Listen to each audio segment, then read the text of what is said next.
Hi guys, welcome back. It's Dr. Saru. I usually don't do this while I'm on holiday, but I've been feeling obliged to be doing this videos or this series because now it's like YouTube is part of my life. It's almost like an obligation, not no longer a job. So yeah, in as much as I'm on vacation, I decided I'd want to run a few things by you guys. So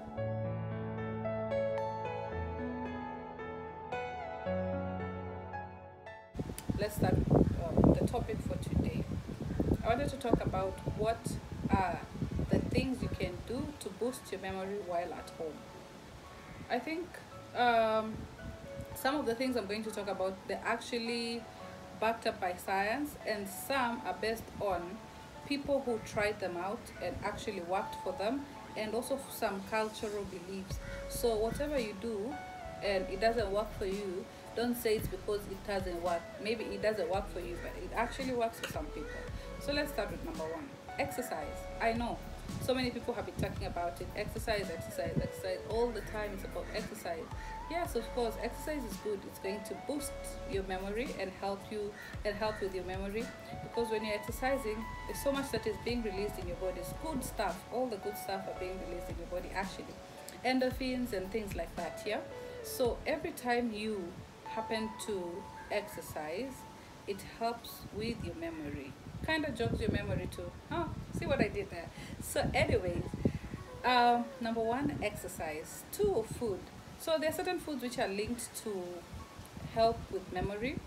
Um, there's direct correlation of these foods and memory, or your memory getting better, and some are just practices I saw from the places I visited.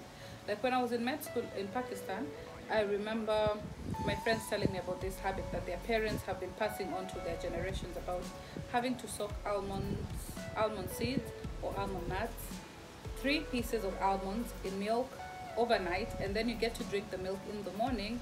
Plus, now you chew the almonds, and from what they told me, it actually worked well for them because most of them were actually very, very, very, very good in their memory. Their memory was almost perfect, considering the fact that I studied with people who would never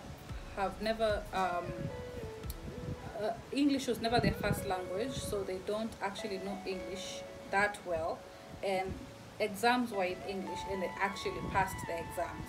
So you can only imagine how good the memory was, because I think most of them, what they used to do was cramming, because they would read over and over and over and over in the book until they sort of get what the book says, even without understanding what the book says.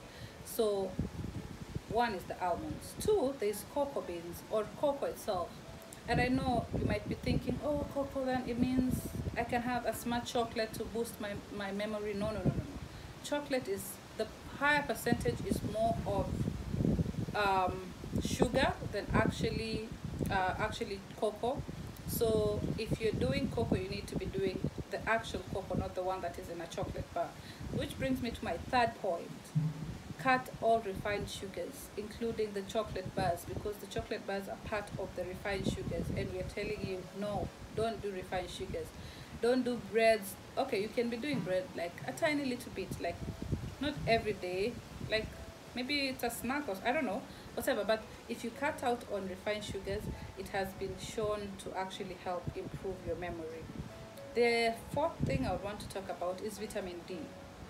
There's been direct, or rather some studies which show vitamin D helps in boosting your memory. But before you start taking pills or supplements for vitamin D, please make sure you first see your doctor.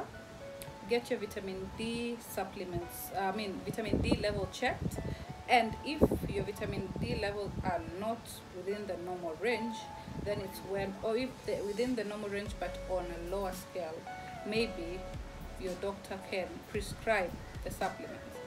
Otherwise, don't start taking supplementation without having to know what exactly your levels are. The fifth thing I would want to talk about is the fish oils, omega-3, omega-6.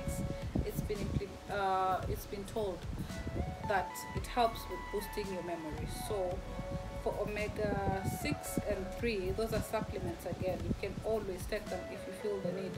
A daily requirement is I'll link it down below so that you can check the daily requirement for vitamin for the omega-3 and 6.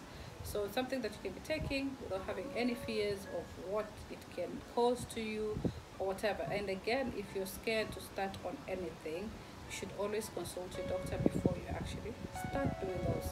So I'll link, or rather, I'll put all the things I've talked about in the description box below so that you can just check it out, and then you can comment on it and ask further questions if need be. Until next time, it's Dr. Cyril. Love and love.